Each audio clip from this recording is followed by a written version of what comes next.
Welcome to the F Sharp Podcast, presented by Harmoney Wealth, a podcast geared to educate you on all things financial. Co-hosts Tanner Bortnam and Adam Henning discuss various financial topics presented in a consumable and entertaining manner. Tanner is a certified financial planner, JD, and financial expert, while Adam is a marketing professional and small business owner. It's time to harmonize. Sit back and enjoy the episode. Your future self will thank you. Episode 57 of the F Sharp Podcast, presented by Harmoney Wealth, a podcast geared to educate you on all things financial. I'm Adam Henning, and I'm joined as always with co-host Tanner Bortnam. Tanner is a certified financial planner, JD, and financial expert. It is episode 57. I apologize. Last episode I said 55, but it was actually 56. So this is indeed episode 57, and indeed my phone was blown up with all of Dave Ramsey and Catherine Wood all last week. So thank you for that, Tanner, and welcome. You're welcome. Yeah, hey. Glad that it's your phone and not mine. Really? You didn't experience any of that? Nah, I mean, I don't go on social media a ton solely because otherwise I would be targeted with all of those and it would be frustrating. So yeah, I try to just good for you. Stay away. Yeah. Thanks. Before we enter the episode and before we begin, if you're a loyal listener, welcome back. If this is your first episode, don't forget to hit the subscribe button, leave us a review. If you have any suggestions for a future episode, shoot us an email at podcast@financiallysharp.com. That's podcast@financiallysharp.com. This episode 57, we're going to be talking a little bit due to tax season. We're recording this at the end of February. We're going to look at a little bit of formation of business structure. So it won't necessarily pertain to everybody listening unless you're a business owner.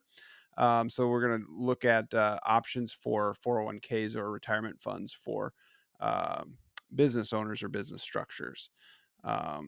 So with that, Tanner will lay out all the different options and break down each one, maybe pros and cons, or just inform on the structure of each different formation. What would you call these different types? Just different options.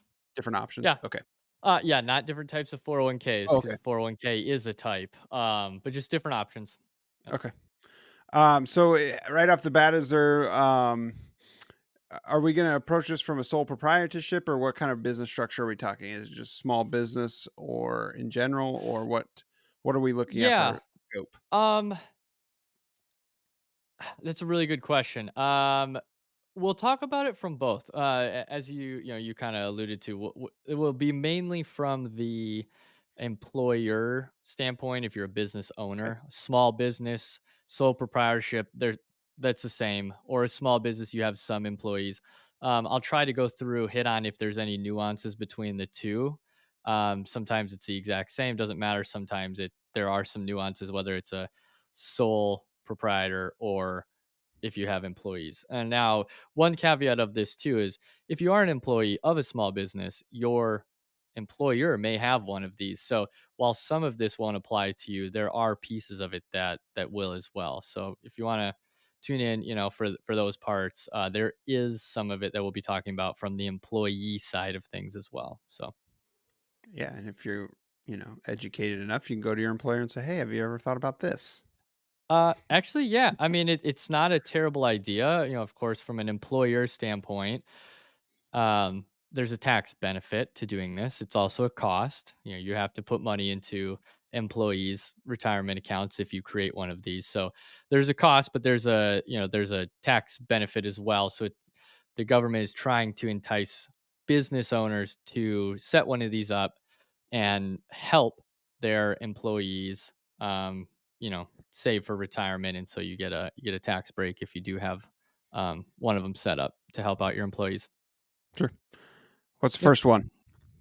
Yeah. So we're going to kind of take these in what I think is the least to, or like the worst option, and then we'll save the best for last. The first option, again, just if you're a sole proprietor or small business, is you have nothing really. You don't have a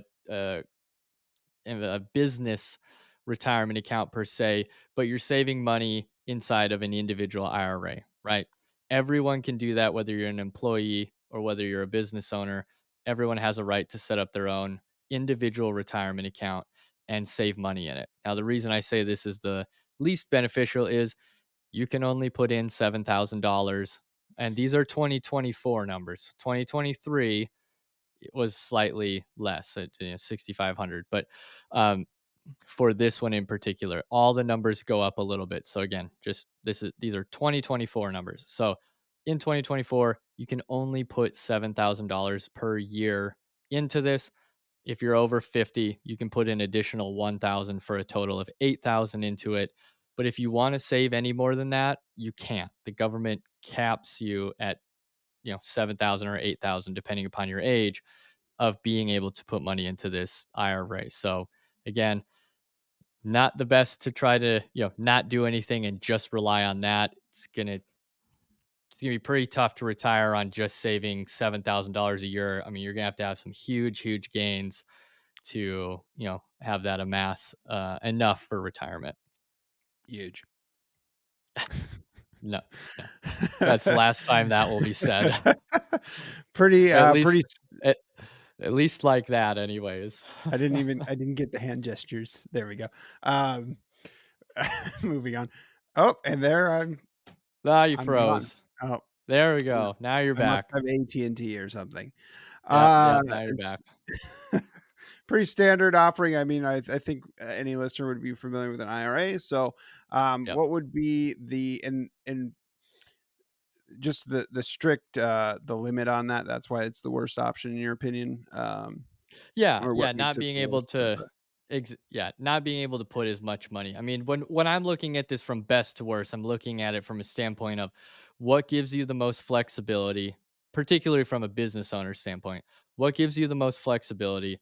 What allows you to save the most amount of money as well? Sometimes some of these numbers are really big, and some of my clients do save the maximum amount per year and others don't because certain things are going on. But if your maximum is only 7,000 and you want to save 20,000 a year, well, you can't if you Mm, only have an IRA. So that's where some of these other options are better because you don't have to do the maximum, but it is a lot larger number in case you want to. So you get that flexibility. sure. What would Yep. be a better option? Yeah. So the next best option, in my opinion, is what is called a SEP. SEP. It stands for, I'm blanking on it. Simplified Employee Pension. Now, it is Okay. not a pension. So, This one I caveat had to that. not familiar with before. Yeah. So So, SEP, or sometimes called a SEP IRA, this one is really popular. It's only really? Yeah, it's only second of 4 on my list, but I run into this as a recommendation a lot. Um, Not from me giving it, but from, clients or prospective clients when they're talking with either other advisors or for some reason, it seems like accountants love STEP IRAs. And it is simple, and maybe that's part of it is just it's simple. You can, the calculation is simple. So maybe I don't know from a CPA standpoint why they're seem to be so in love with it. From an advisor standpoint, similarly, I think advisors trying to promote a SEP IRA over the other two that follow really are just trying to do what's the easiest. Yep, it's better than an IRA and it's easy, not necessarily the best. So what a SEP IRA is now it is the business has to start this. Um, an employee cannot open one of these. An employee cannot contribute to a SEP IRA. It is solely the business contributing to this for the employee. Now, quick caveat on that, a business owner typically, and business owners will know this, they are typically the owner and also an employee of the business. So, from that standpoint, they would be contributing as the business, not as the employee. So, if you're a sole proprietor, the business is putting money in here, not you yourself, so to speak, as an individual. If you have employees, you have to put in as much money for them as you put in for yourself. Sometimes I have business owners that do not like that. Now, Mm, again, it's not necessarily dollar for dollar because you can set it up where if I'm going to put 10% in for myself, I have to put 10% in of my employees' salary. um, salary, correct? Okay. But they don't have to. Employees cannot put money into this, so it a lot of times that's a big hurdle too for employers. Is like you want the employee to have some skin in the game. If I'm going to be putting money in for you as the employer, I want you putting money in for yourself as well. We're working at this together, not just solely out of the business. So I would say most of the time, I have seen it where small businesses with employees have this. I would say it's probably not ideal. Other options are better. If you are a sole proprietor or it's like just you and your spouse, um, it's a little bit better, but it still isn't the best in my opinion because now the maximum much higher than 7,000, but the maximum is 25% of the employee compensation up to $69,000 a year. So really what that breaks down to is if you reverse those numbers out, you have to pay yourself as the employee $276,000 wage to be able to max this out Excellent. at 69,000. Okay. Not a lot of people want to pay themselves, especially if you're a business owner. You don't want to pay yourself that high of wages because now you have to pay self-employment tax. Like all, there's all these different things. So usually, and that we can do that at the next episode. We'll do a tax kind of in a row here of some tax strategies since it is tax season. But to hit on that a little bit, business owners don't want to pay themselves a high salary because you pay for both sides. You pay the employee and the employer side of FICA taxes. So you're typically trying to have that be a reasonable but lower amount, and then you have owner compensation. And so, anyways, you still have to have $276,000 that you make to be able to max this out. Some people do that, but some people don't. And now you wouldn't be able to max it out. So, just because of some of those restrictions on it, having to have the high income to be able to max it out, if you do have employees, kind of some of those handcuffs on it, that's why it sits at number two for me. Okay. Yeah, I mean the limits and the maximum sound great. Hmm. And I was questioning why um that would be such a, I don't want to frame it as negative, but your second best or second to Right. worst option. Right. Um, so maybe that I'll wait to ask the question I want to ask until later of just the best way of keeping that salary down for tax purposes. But the next one would be simple, employee and employer. Yep. Talk to us Yep. about that. Yeah, so this is what's called a simple retirement plan.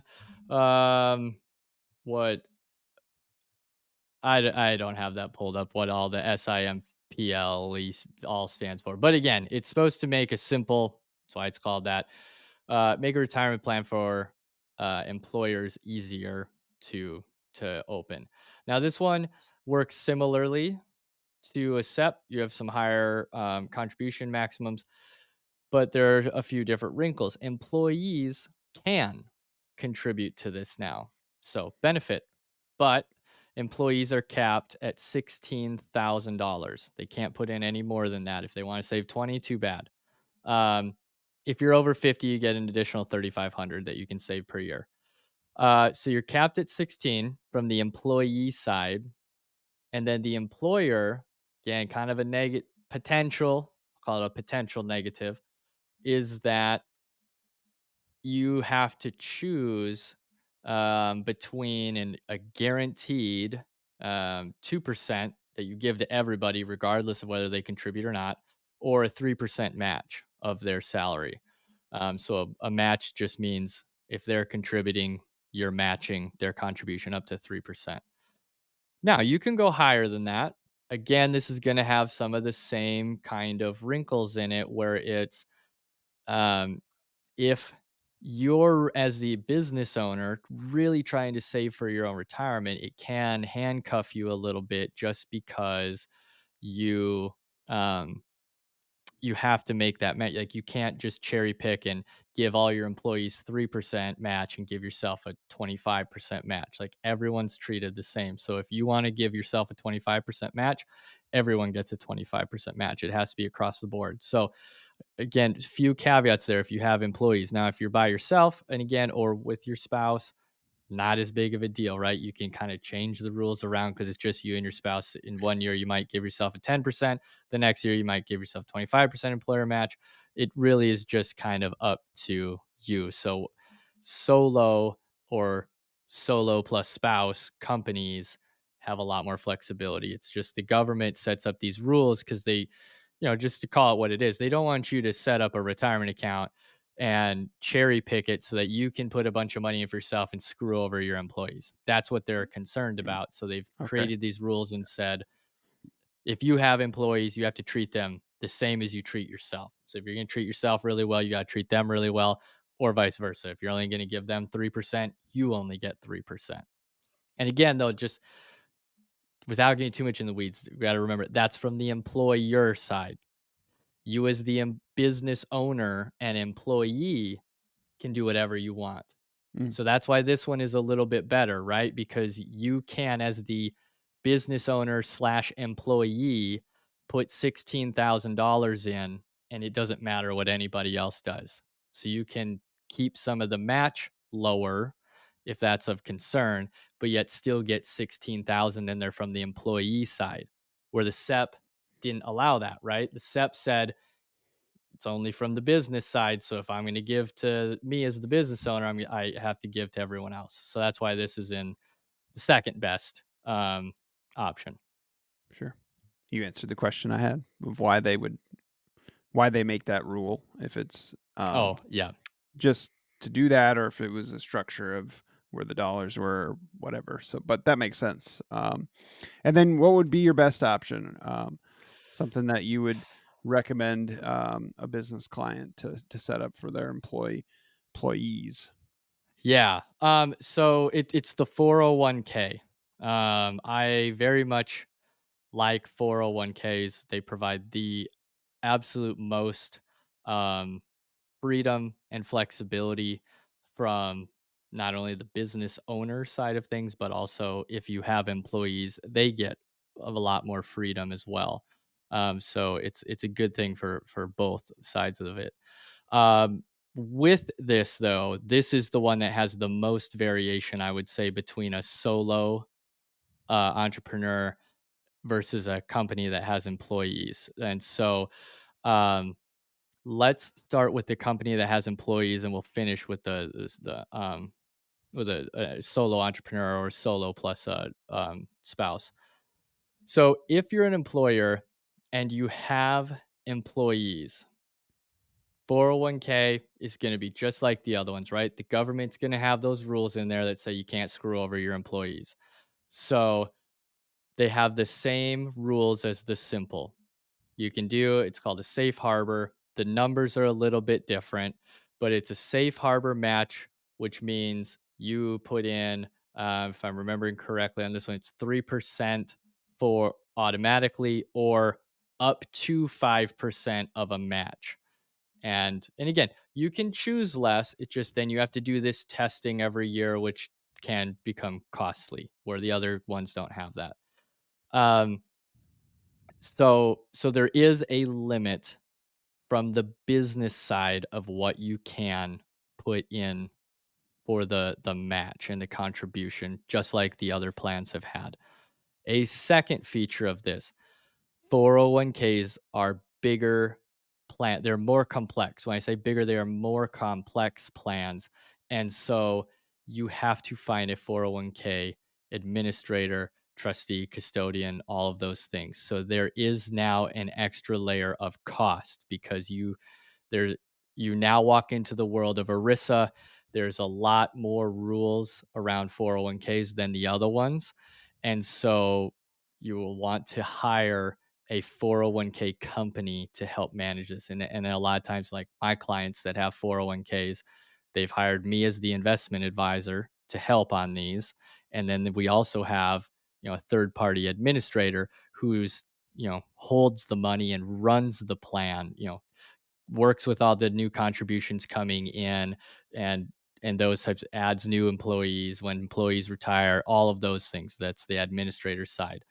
So there is, or there are more expenses when you do get into the 401k world with employees.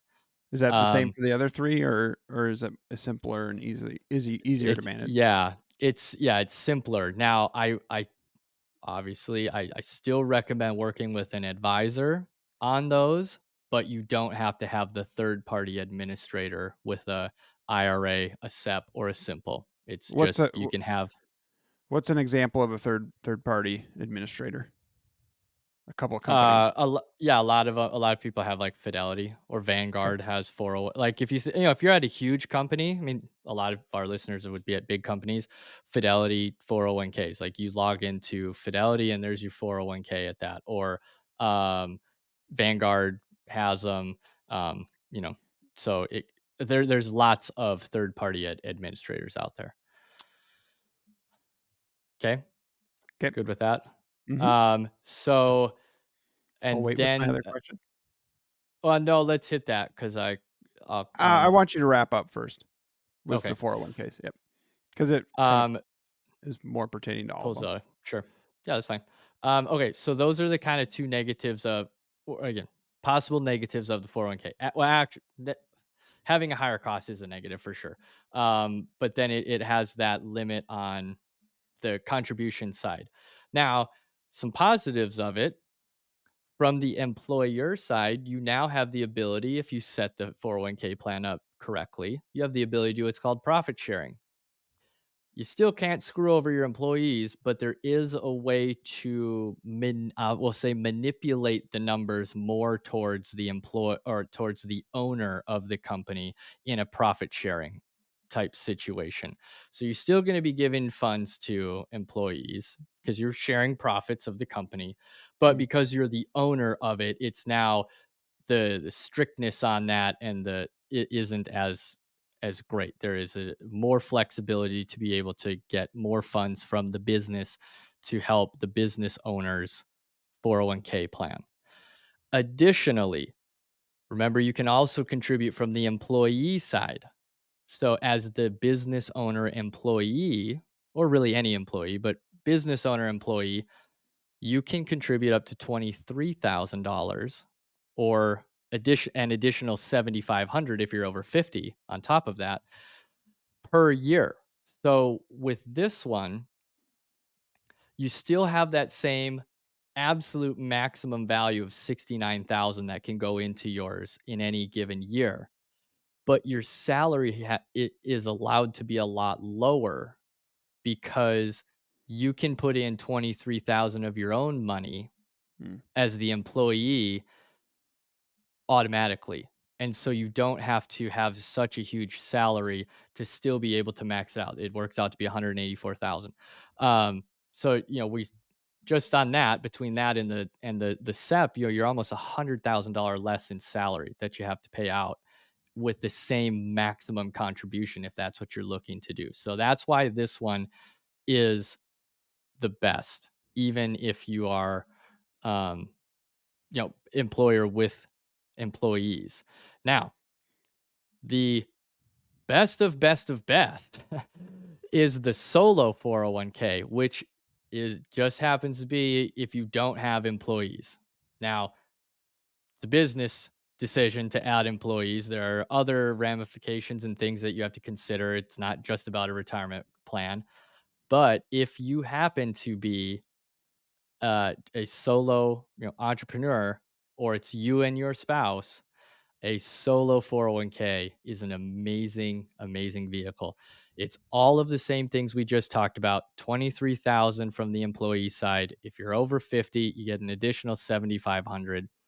But then from the employer side, since you're the only employee, you're not worried about having these fairness tests because it's just you, or it's just you and your spouse, that you can just put whatever amounts of money in there. And again, it's that same 69,000 max, but you don't have the restrictions of, well, I only gave my employees 5%, so I'm stuck at 5%.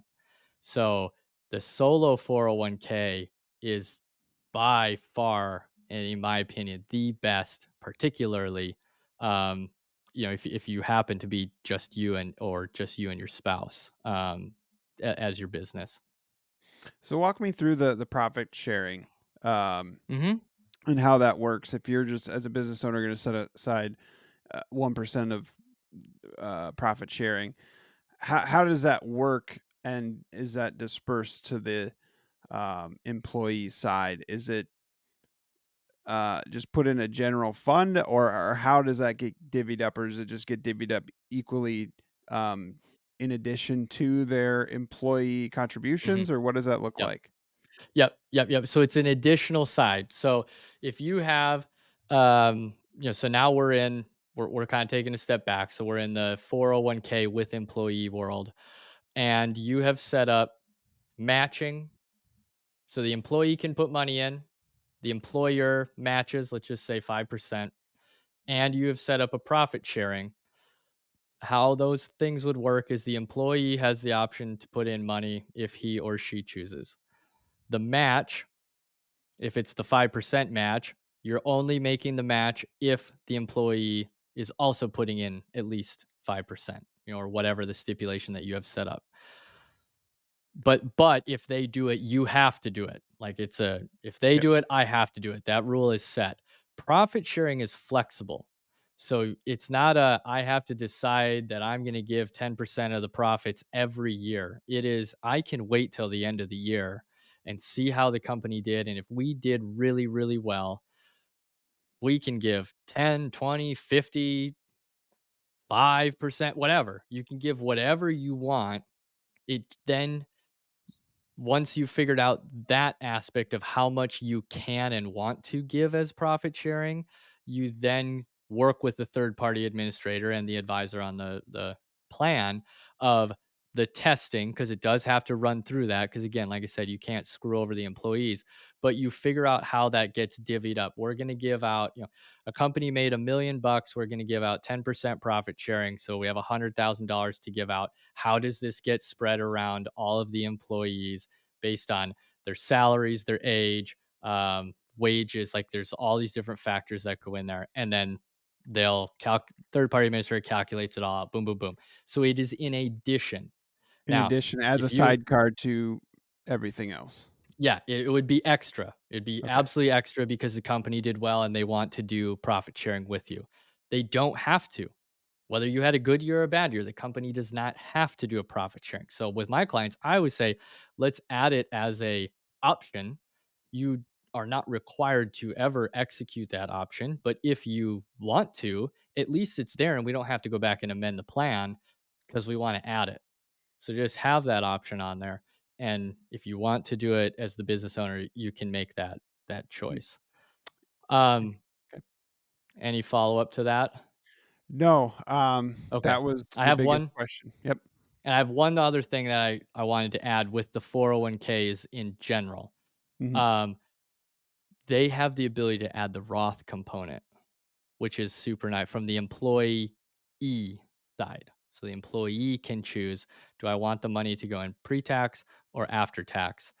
Obviously, the employer, any money they're putting in is going to be pre-tax so that the employer gets the deduction for tax purposes. Um, but there's a lot more flexibility in terms of the investment options and all of those things as well. So Say you're a business owner listening to this episode and you want to heed your suggestions, not advice, and are currently sitting in an IRA or SEP, or even a simple, how do you transition? How easy is it to transition to another one, and move away from one structure to another? yeah, it's gonna depend, as everything in investments does. It depends on which one you pick. Now, let's say listen to this and you're like, "Yep, I'm going to talk with my advisor, or I'm going to talk with my accountant, and the 401k, we agree with Tanner. The 401k is the way we want to go." If you are an individual or it's you and your spouse, a solo 401k is actually extremely easy to set up. super easy because the government doesn't, they oversee it, and there's tax forms and reporting and everything that goes to them, but they care less because there's not, the only employees is you and your family. It's not other people. It's when you have employees that are not relative, or not you or your spouse. I don't want to say relatives. Like, it's not you or your spouse. Now that 401k takes more work. So you would and you can only have one. Like, you cannot have a SEP and a 401k. You get one. So if you have one set up, you close it. I mean, and you're doing these things at the same time, right? So you're getting ready to have the 401k get opened. You're working with whoever you choose as a third party administrator, whoever you choose as your advisor to help you on it. You're working to get that set up. And in conjunction with when that's going to get set up, we're here at the end of February. So let's say that's going to get set up May 1st. You then are working to have your current plan close April 30th or April 15th or whatever. Just close sometime before your 401k gets open. So there is more work on the 401, the big 401k where you have employees, but any of the other ones, super easy to set up and change. You only want to make one change per year, and even that I wouldn't. I mean, it's a lot. I still wouldn't do that. Like, do your research, figure out which one's the best, stick with that unless the tax laws change. But if you are in one that you don't like and you want to change, that part is relatively simple. So, is there growing pains from just say like hypothetically a small business was set up? Is it advantageous to be small, um, and start out more simple, and then it grows over time, and you move into one of these other ones, or would you say just no? If you're um, setting out in your venture, just start right away with a solo 401k. Is that what you would Um, suggest to yeah, again, business owners, without a or blanket, right, without a blanket generally? recommendation. Yeah. I mean, Yeah. if it's my company, I have a solo 401k. If I would start a new company, let's say in a different universe, and I'm not a financial advisor and I'm going to be in it, do a different company and start something else. Absolutely. I just start with the 401k. Now, again, when you add employees, you have to flip that from a solo 401k and you have to open a regular 401k. So that takes some work. But between just a regular IRA, the SEP, the simple, and the solo 401k, the solo 401k allows you the maximum amount of flexibility and options that I would just start there. It's not that much extra work, Sure. if at all, to open one of those versus the others, and you get so much more flexibility. So I would start there. Yep, good question. Okay. That's all I have. Anything else Yeah, you want that's to good. add before we wrap up? Interesting stuff. We hope you found it interesting as well. As always, thank you for listening. If you haven't yet, please like, subscribe, leave us a review. If you have any questions or suggestions for a future episode, shoot us an email at podcast@financiallysharp.com. That is podcast@financiallysharp.com. For Tanner, I'm Adam. Once again, thank you for listening. Until the next episode, stay financially sharp. This podcast is for informational and entertainment purposes only and should not be relied upon as a basis for investment decisions. This podcast does not engage in rendering legal, tax, financial, or other professional services. Investment advisory services are offered through Harmoney Wealth, a registered investment advisor authorized to do business in states where registered or otherwise exempt from registration. If you have questions pertaining to your specific situation, please contact Harmoney Wealth at 602-935-5155 or at harmoneywealthaz.com.